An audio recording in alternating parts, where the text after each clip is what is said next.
Now we're doing detect, so we'll step over that. And here we are. And this is what I call part 2. Let me print the shape. 1 by 3 by 20 by 20 by 85. Again, nothing new. We already knew that that was the shape. But now what we're going to do is to those logits, to the output of that prediction, the output of this convolution, basically the raw logits, the raw values out of this convolution, we're going to perform the sigmoid activation and convert those logits to values between 0 and 1. So we just call the torch.sigmoid, which is an alias for also this function. And by doing that sigmoid of that tensor, we don't even need to provide an input. So we're calculating the sigmoid of that. And then this 1 by 3 by 20 by 20 by 85, we're going to split it with that split. We're going to split the tensor into chunks, each of those chunks being a view of the original tensor. So I can print this just to see the minimum and max of the logits out of curiosity. But then here we're going to do this split, and we're going to split this tensor for the 4th dimension, 0, 1, 2, 3, 4, and we want a 1 by 3 by 20 by 20 by 2 for the x and y, and then another one, the next one for the width and height, and then the next 81 out of 85. So 2 plus 2 plus 81, those 85 will be split into 3 tensors here along this 4th dimension. So when I run this, you can see that the 85 now got split into these chunks. And the reason for that is that x and y are going to have different set of operations from width and height and different from the confidence. And then later we'll be able to concatenate them again along this 4th dimension after we perform some additional operations to these values here.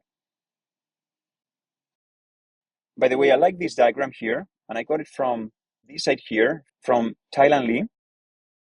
So we have these first 2 corresponding to x and y of the bounding box, the next 2 corresponding to the width and height of the bounding box, and then the next 81 corresponding to the objectness score, which is basically a confidence or a score that there is an object within that grid cell. And these are the scores for each of the classes for that grid cell. So you can see that for that grid, we have 3 boxes, each of those corresponding to an anchor box. And each of these boxes has, in our case, 85 values. And we have 3 of those, as we've seen before. If we go here, these are 20 by 20 by 85. So there's 85 values.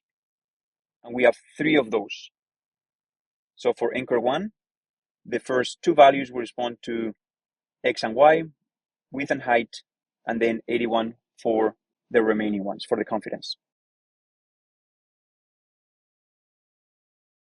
As a curiosity, just to show these values here, we can see that, as we expected, these values range between 0 and 1 after the sigmoid, but also notice that it's not exactly 0 and it's not exactly 1. And in some cases, they're very, very little. You see 4 times 10 to the power of negative 10, meaning that the confidence for that class is very, very small. Now, given that we have the confidence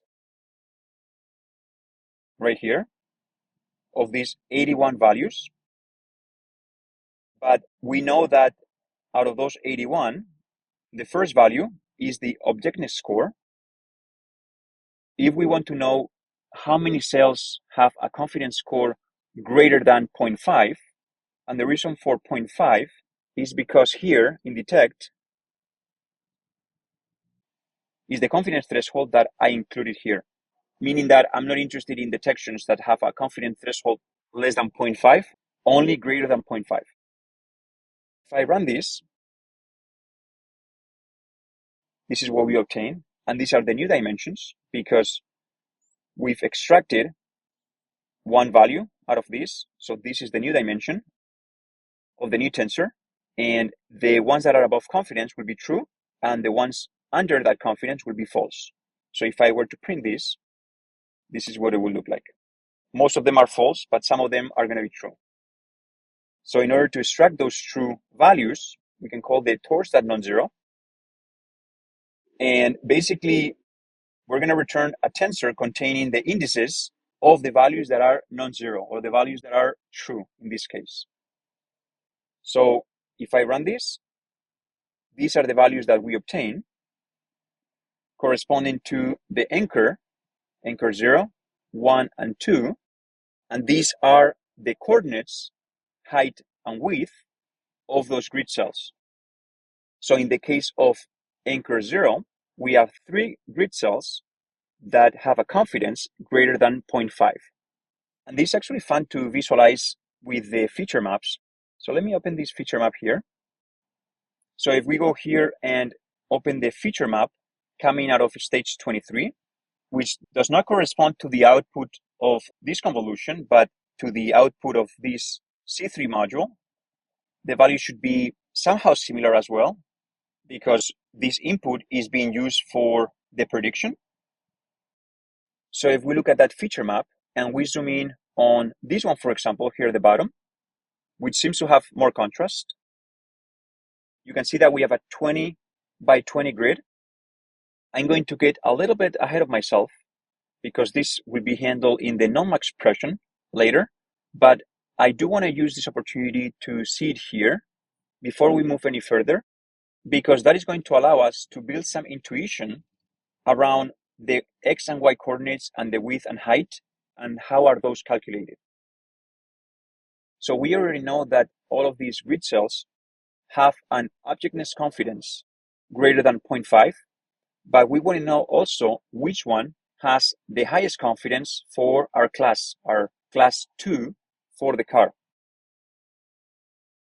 What we're going to do is multiply our objectness score with our car class score, that if you recall, this was for person, this was for bicycle, and then P3, or index 0, 1, 2, and 3, was for the car. So if we multiply the objectness score with the car class score, we'll obtain what we call the combined confidence score. And we'll focus a little bit more on this in non-max suppression. But for now, I want to know out of these grid cells, which one has a higher combined confidence. And if I print this here, we can see that it turns out that this one right here, meaning out of these 3 anchors, anchor 0, 1, and 2, well, it turns out that anchor 1 and height 11 and width 9, or coordinate y equals 11 and x equals 9, we have an 86% confidence that that is a car, and is greater than the other ones, maybe not by a lot, but is definitely the highest, and therefore this will be the winner when we feed all this data into non-max suppression. But if we focus on this grid, height and width, 11, 9, then we can see that here, this is 0, because remember, these were the 0, 0, although it got offsetted a little bit, but for now, this is the 0, 0. So if we focus on the height first, 0, 1, 2, 3, 4, 5, 6, 7, 8, 9, 10, 11. And then the value 9 on the x component, meaning 0, 1, 2, 3, 4, 5, 6, 7, 8, and 9. And you can see that this arrow here, this dark blue value, is the highest value for the confidence. You can see that the convolutional neural net kind of already converge into this center, into this XY of this bounding box. And this one has the highest value of 0.86. So with this information, we're going to jump to the next section, which is X and Y coordinates, which we're going to continue with this example and expand it a little bit.